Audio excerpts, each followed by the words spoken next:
My friend had set me up with one of her work friends as I was single and really had nothing to do for Valentine's Day. She confirmed everything beforehand with the both of us and arranged us a full-on date. She booked a restaurant reservation for us and everything, and I was quite thankful to her for thinking about me that much. Anyways, fast forward to Valentine's Day. Me and my date were going to meet up at the restaurant for the first time. I had seen pictures of my date, so I knew what they looked like. We hadn't directly contacted or talked to each other before that because my friend wanted it to be a very blind date type experience. That is why she did all the arrangements for us. It was around 8 p.m. on Valentine's Day that we met up at the restaurant. My friend had actually driven me to the restaurant. Fast forward, I had a great time, and by the end, my date decided to drop me off at my place, as I didn't come in my own car. I agreed, and off we went.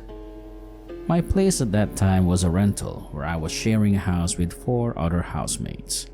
It was a relatively big house, so 4 people living there didn't feel crowded at all.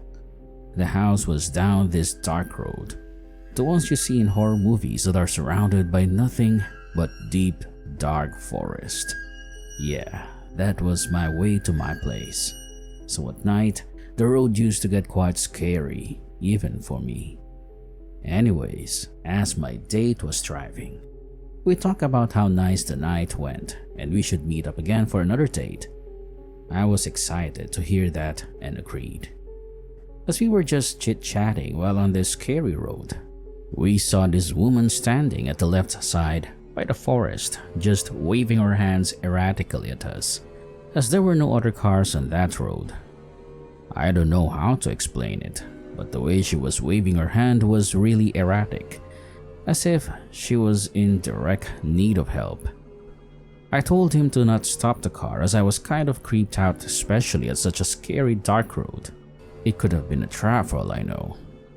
My date at that point had slowed the car down a little bit as he thought that woman was genuinely in need of help. But my intuition just didn't budge and I told him to not slow down and keep going. All of this happened in mere seconds of her coming in our vision and me having a bad feeling. My date wanted to help her, but at that point, I was getting really scared. So I told him a bit more loudly to not stop and keep going. As our car was side by side with this woman, I noticed her face even closely now, and it is something I will never forget. Her face was half burned, but not recently burned.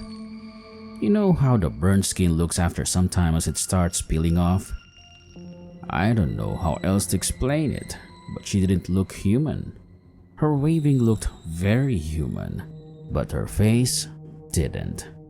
And as we were almost side by side with this woman who, mind you, was still waving erratically, my date also noticed her face. And that is when he stepped on the gas and zoomed from there. The scariest thing was how her face just didn't match her body's movement, like from afar. She looked like someone waving the car, very panicking. But when we noticed her face, even when we were right next to her, her face looked expressionless and not panicky, but she still didn't stop her waving even when we sped up. I still remember looking back through the mirror and she still was waving to us until she vanished from our sight.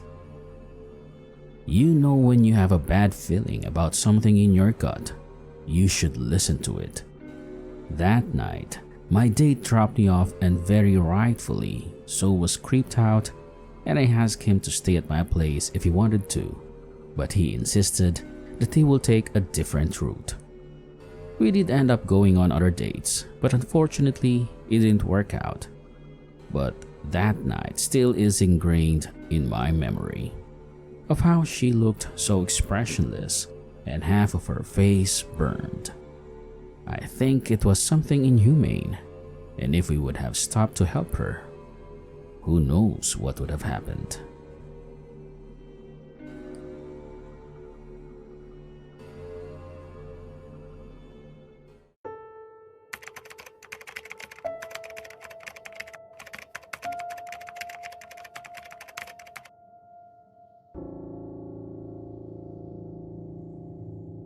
Valentine's Day used to be a challenging day for me as a long-term single individual. Each year, it serves as a stark reminder of my solitude. However, this year, I opted for a new approach. I learned about a Valentine's Day gathering for singles occurring in my area and decided to check it out. Upon arriving at the event, I was pleasantly surprised by the amount of attendees. A diverse group of singles all seeking romance. I engaged in conversations with a few individuals, but none of them piqued my interest. As the night wore on, I began to feel more and more like an outsider. It seemed as though everyone was hitting it off, except for me. Then I spotted her. She was standing alone in the corner, much like I was. I approached her and initiated a conversation. We hit it off instantly, and before I knew it, the night had flown by. As the gathering drew a close, we exchanged contact information and arranged to meet up for a second date. Our second date was even better than the first. We went out to a nice restaurant and had a great time talking and laughing. She was smart, funny, and beautiful. I felt like I had finally found someone I could really connect with. After dinner, we went back to her place. We talked some more, and then things started to get intimate. It was passionate and intense, and we were both really into it. But then something strange happened. She started acting a little off, like she was someone else. She was saying things that didn't make sense, and her voice even sounded different.